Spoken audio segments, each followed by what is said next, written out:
Ésaïe 40, verset 31. Ceux qui se confient en l'Éternel renouvellent leur force. Ils prennent leur envol comme l'aigle. Ils marchent sans se fatiguer. Ils courent et ils ne s'épuisent pas. Amen. Alors, l'homme a la première vitesse ou encore la première pratique, c'est celle de marcher, c'est la pratique procédurière. Mais la deuxième dimension de l'homme, c'est qu'après marcher, il peut aussi courir. Et vous remarquez que quelqu'un court, il voit les horizons avec une certaine vitesse que celui qui marche. Donc, la visibilité de celui qui court est beaucoup plus riche, parce que si tu marches en 10 minutes et si tu cours en 10 minutes, tu auras vu beaucoup plus de choses. Il est important de comprendre que le Dieu que nous avons a bâti le monde par l'esprit. Le livre d'Hébreux dit que les choses de ce monde n'ont pas été bâties par les choses visibles, mais les choses invisibles. De sorte à ce que nous regardions, non point aux choses visibles, mais les choses invisibles, car les choses invisibles sont éternelles. Alors toi et moi, nous devons regarder, nous devons converger vers les choses invisibles. C'est là-bas que nous venons. Nous venons du monde invisible et c'est là-bas que nous allons retourner. Après la pérégrination naturelle et terrestre, on va retourner. Donc, pendant que nous sommes ici, il faut que tu désires les choses d'en haut. Tu dois désirer les choses puissantes. Tu dois désirer les choses de la gloire de Dieu qui t'emmènent plus haut, qui t'emmènent dans l'au-delà et te transportent. Après courir, il faut savoir que l'homme, quand il est attaqué, il peut commencer à ralentir. Mais vous devez savoir une chose. Les attaques permettent le ralentissement, mais le ralentissement permet le renouvellement. C'est pour en réalité faire de la vidange comme un véhicule, c'est pour faire une révision. Et lorsque la révision est faite, c'est pour reprendre un nouvel élan. Cette révision lui permettra maintenant d'atteindre la quatrième vitesse que j'ai appelée ici la quatrième lecture de la vie. La Bible dit que ceux-là qui se renouvellent en Dieu, ils vivent la restauration. Et au moment de la restauration, ils vont prendre l'envol de l'aigle.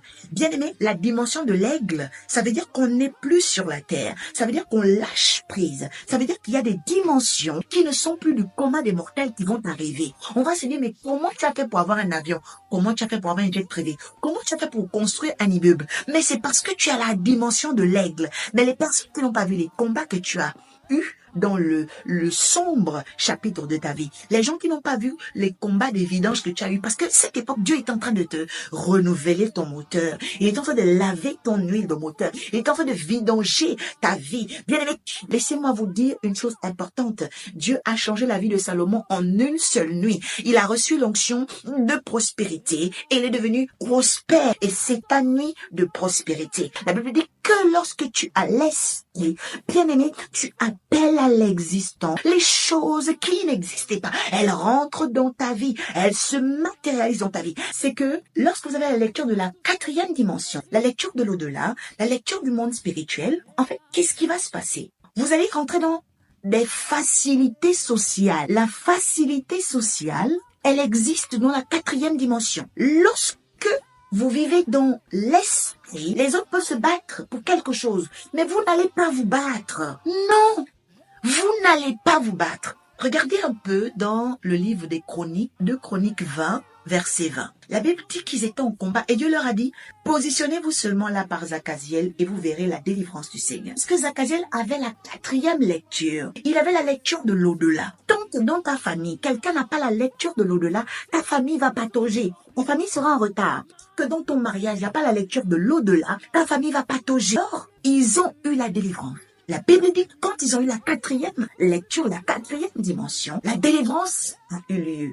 Et quand la délivrance a eu lieu, bien-aimés, ils ont entendu la parole de Dieu qui est sortie. Il a dit, confiez-vous à l'Éternel, vous serez affermis. Confiez-vous dans ses prophètes et vous réussirez. Pourtant, le peuple avait peur, mais Dieu les avait délivrés de ce combat. Et toujours, j'ai vu dans la Bible, et même dans la vie séculière, dans la vie sociale, quand vous avez vraiment la foi dans le Seigneur, il va susciter des facilités sociales là où il y avait des combats.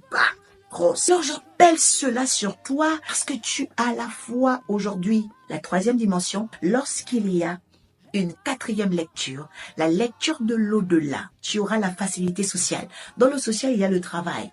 On voulait te mettre ailleurs, mais Dieu va te mettre au-delà. Mais vous remarquez que les mariages bénis, ce sont aussi les mariages de la quatrième dimension. Alors, je vais vous dire une chose très importante. Les mariages de la quatrième dimension, ce sont les mariages d'extension territoriale, d'extension territorial et d'expansion spirituelle. Ça veut dire qu'un vrai mariage, un mariage de la 4e dimension, parce qu'il y a les mariages de la première, la deuxième, la troisième, la quatrième. Un mariage de la 4e dimension, il va te donner l'extension et l'expansion. Bien, mais tu reçois au nom de Jésus. Ça veut dire que tu quittes un territoire pour un autre. Tu quittes une origine pour un autre. Tu quittes une ethnie pour une autre. Parce que les mariages de la première dimension, ce sont les mariages, voilà. Vous êtes de la même ethnie, ça c'est les mariages de la première dimension. Voilà. Mariage de vis-à-vis. Mais le mariage, bien aimé, où tu te déplaces dans un autre pays, où tu vas dans une autre nation, le mariage où tu vas dans une autre ethnie, dans un autre clan, dans un autre village, c'est ce qu'on appelle l'expansion. La Bible dit beaucoup de temps passèrent et Pharaon mourut. Il y a un Pharaon qui va mourir lorsque tu montes à la 4e dimension. Ça, c'est la 5e que je vais dire aujourd'hui. Bien aimé, quand tu développes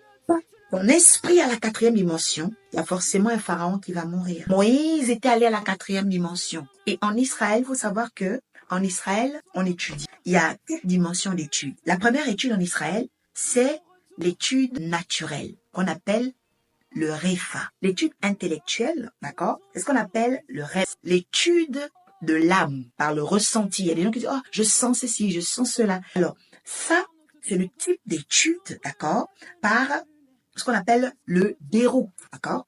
C'est quand tu sens les choses. Voilà, c'est un peu comme un 6e sens, mais c'est pas encore puissant. La 4e étude en Israël, ce qu'on appelle le sod. Le sod, c'est le secret. Parce que vous savez que l'Esprit de Dieu, il travaille avec nous aussi avec 4 dimensions. Là, je parlais de l'étude. Quand tu étudies dans le monde de la connaissance, hein, il y a 4 dimensions de connaissance quand on étudie l'esprit de l'homme. Mais l'Esprit de Dieu aussi, il a 4 dimensions dans notre vie.